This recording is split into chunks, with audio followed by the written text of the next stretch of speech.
जालौन से खबर। जालौन पूर्व कैबिनेट मंत्री और अपनी जनता पार्टी के राष्ट्रीय अध्यक्ष स्वामी प्रसाद मौर्य पहुंचे जालौन। संविधान सम्मान जनहित हुंकार यात्रा को लेकर उरई पहुंचे।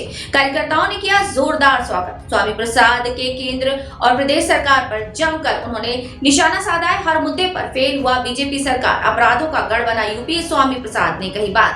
देश भर में आपराधिक मामलों के हिसाब से नंबर 1 जंगल राज। बोले हिंदू राष्ट्र की मांग करने वालों को किया जाए देशद्रोही करार। अपराधियों को बचा रही सरकार, जिसे जेल जाना चाहिए उसे पुलिस सुरक्षा दे रही है। हिंदू राष्ट्र की मांग कर रहे लोगों को मिल रहा सरकारी संरक्षण। बीजेपी सरकार हर मुद्दे पर फेल और यूपी अपराधों का गढ़ बना। शराब की दुकानें खोलने की योजना तैयार, लेकिन स्कूलों को किया जा रहा बंद। मौर्य ने कहा स्वामी प्रसाद के तीखे बयान ने बढ़ाई राजनीतिक सरगर्मी। जालौन के जिला मुख्यालय उरई पहुंचे थे पूर्व कैबिनेट मंत्री स्वामी प्रसाद मौर्य। संविधान सम्मान जनहित हुंकार यात्रा जो सामाजिक परिवर्तन के महानायक मानवर काशीराम जी के जन्मदिन 15 मार्च 2025 से प्रारंभ की गई थी। 7वें चरण में 8 दिवसीय बुंदेलखंड की यात्रा का अंतिम दिन है।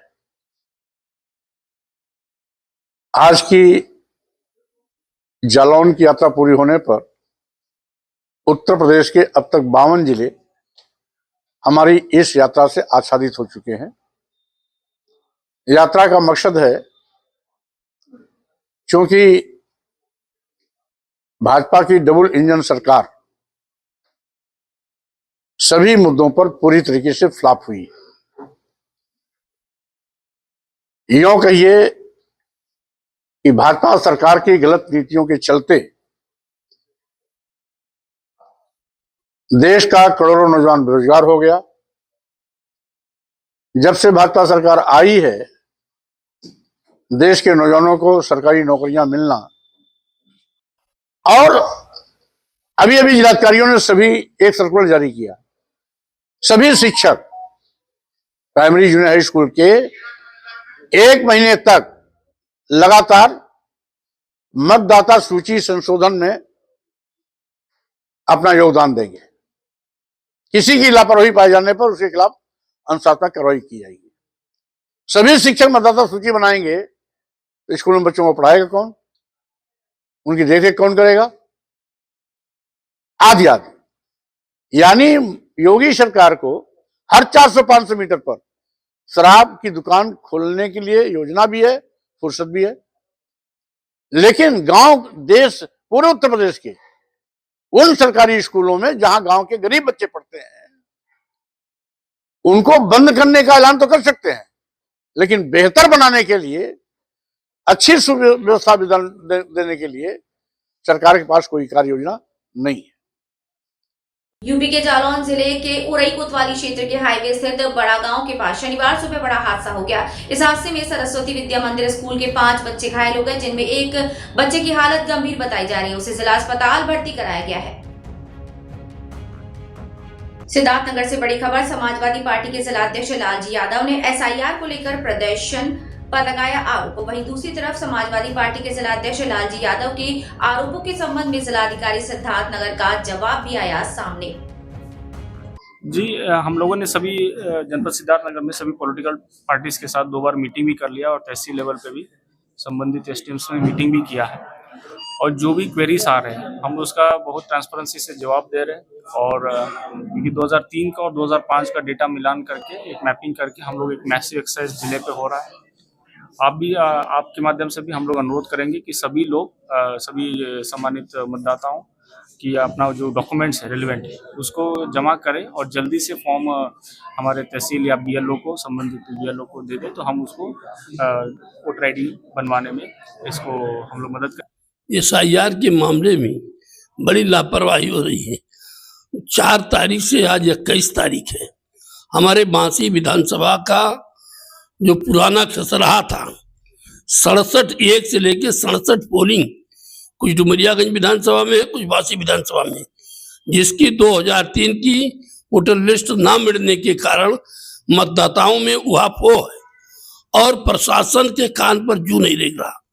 वहीं अभी जो जनपद बस्ती, जनपद संत कबीर नगर का भी चतरा का पार्ट रुदौली विधानसभा में गया है, इधर मेहदावद विधानसभा में। वो दोनों जनपदों को हमको जहाँ तक जानकारी है 2003 की वोटर लिस्ट वेबसाइट पर उपलब्ध हो गई है, लेकिन जनपद सिद्धार्थनगर की जो चतरा के आंशिक बूथे हैं 67 बूथे, उस पर अभी तक नहीं उसका खुल रहा है साइट। बांदा जिले के थाना मरका पुलिस द्वारा गश्त और चेकिंग के दौरान मुखबिर की सूचना पर अवैध तमंचे के साथ भ्रमण कर रहे अभियुक्त को इंडियन गैस गोदाम के पास गिरफ्तार किया। अभियुक्त के कब्जे से अवैध तमंचा और जिंदा कारतूस हुए बरामद। प्रदेश सरकार के मंत्री संजय निषाद का हमीरपुर दौरा रहा। दौरे के दौरान मंत्री ने जिले के अधिकारियों के साथ महत्वपूर्ण बैठक की। बैठक में विकास कार्यों, योजनाओं की प्रगति और प्रशासनिक व्यवस्थाओं की समीक्षा की गई। अधिकारियों को सरकार की प्राथमिकताओं के अनुसार कार्य करने के निर्देश दिए गए। उनका कहना है कि मत्स्य पालन को बढ़ावा देने के लिए सरकार निरंतर काम कर रही है। पात्र मत्स्य पालकों की योजनाओं का लाभ समय पर दिया जाएगा। मत्स्य उद्योगों को रोजगार और आय बढ़ाने का बड़ा माध्यम बताया। बैठक में विभागीय अधिकारी मौजूद रहे। योजनाओं की प्रगति की रिपोर्ट मंत्री के समक्ष प्रस्तुत की गई। आश्वासन दिया मत्स्य पालन से जुड़े मुद्दों के समाधान के लिए प्रभावी कदम उठाए जाएंगे। ये बात भी कही गई। अभी जनता है, जनता जनार्दन जज है। इनके देश में जो सम्मान, सुरक्षा, समृद्धि, राजनीतिक अभिभावक है। अभिभावक चुनने का मामला होता है। कैसे लोग अभिभावक चुनेंगे? बड़े लोग अभिभावक चुनेंगे, 2 जगह से बैठ कर अभिभावक चुनेंगे। ऐसा होगा पर 2 नंबर से चुनेंगे। एक देश का नागरिक होगा तो एक जगह होगा। मरा हुआ आदमी तो नागरिकता खत्म हो जाती है। 18 साल उम्र आ गई, ये सारा चीज़ होगा। ये जो विपक्षी लोग हैं, ये 70 साल से क्या रहे थे? क्यों नहीं जनता का घर दिया, मकान दिया, पहचान दिया? क्यों नहीं उनको आज के दिन में आइडेंटिफिकेशन दिया? क्यों नहीं रोजगार दिया? क्यों नहीं शिक्षा दिया? ये शिक्षित हो जाए तब किसी के SIR की जरूरत है, अपने आप कटवा लेंगे ना अपने कानून के मुताबिक। इन लोगों ने शिक्षा छीना है, रोजगार छीना है, जिनकी समस्या इसे रोड पर छोड़ दिया है। तो हमारी सरकार चाहती है कि सिस्टम से जो भरे ये न्याय और स्वतंत्र एजेंसी है और इसका समर्थन। बुंदेलखंड के 8 जिलों में ATF मदरसों की जांच कर रही है, फंडिंग की, छात्रों की, टीचरों की। इसको किस नजर से देखते हैं? देश की सुरक्षा के लिए एजेंसी है, तो सुरक्षा के साथ में खिलवाड़। और आप देख ही रहे हैं कि किस तरीके से समय समय पर लोग अस्थिर और असुरक्षित करने का प्रयास करते हैं। तो ऐसी स्थिति में स्वतंत्र एजेंसियाँ पहले संरक्षण प्राप्त सत्ता का, अब हमारी सरकार ने स्वतंत्र कर दिया। जो भी जरूरत है वो करें और जो भी अपराधी दोष में पाएगा वो सिद्ध हो और जितना बड़ा अपराध हो उतना बड़ा सजा दी जाए और देश को सुरक्षा, सम्मान, समृद्धि दिलाना हमारी सरकार। बिहार की पैटर्न जीत का उत्तर प्रदेश में क्या असर होगा 27 में? पैटर्न क्या होता है? जनता का पैटर्न है। जनता बटन दबाती है, जनता अपना नेता चुनती है, अपनी सरकार चुनती है। अब जनता वोट डालने से कोई रोक है? चुनाव के बाद, ट्रेन सेशन के बाद तो जनता पहले कैसे बक्सा लूटते थे, पहले माफिया कैसे लोग बूथ पर कब्जा करते थे, तो कहीं कब्जा नहीं होता। अब तो खत्म हो गया। तो ये सारे लोग कब्जा करने वाले जो लोग थे उनको दर्द हो रहा है कि अब तो जनता वोट डाल रही है, जनता मोदी के साथ खड़ी है। मोदी की जुबान गारंटी है, जो कहते हो करते हैं। नोएडा से बड़ी खबर। नोएडा में चल रहे भारत उत्कर्ष महायज्ञ में रोज पहुंच रहे हजारों की संख्या में श्रद्धालु।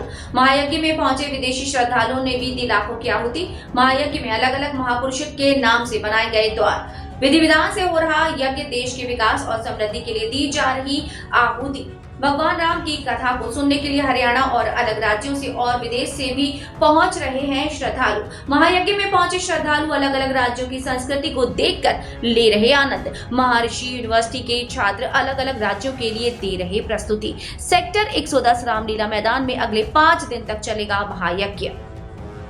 ये तो सब धर्म का प्रभाव है। धर्म के कारण लोग आ रहे हैं, धर्म से जुड़े हुए, सनातन से जो जुड़े हुए हैं वो भगवान की कथा में एवं यज्ञ में पधार कर अपना जीवन सफल बना रहे हैं।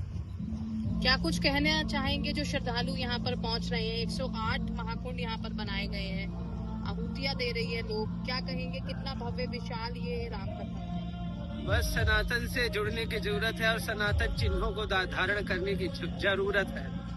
हनुमान जी तब लंका में गए तो विभीषण को चिन्ह से ही पहचाना।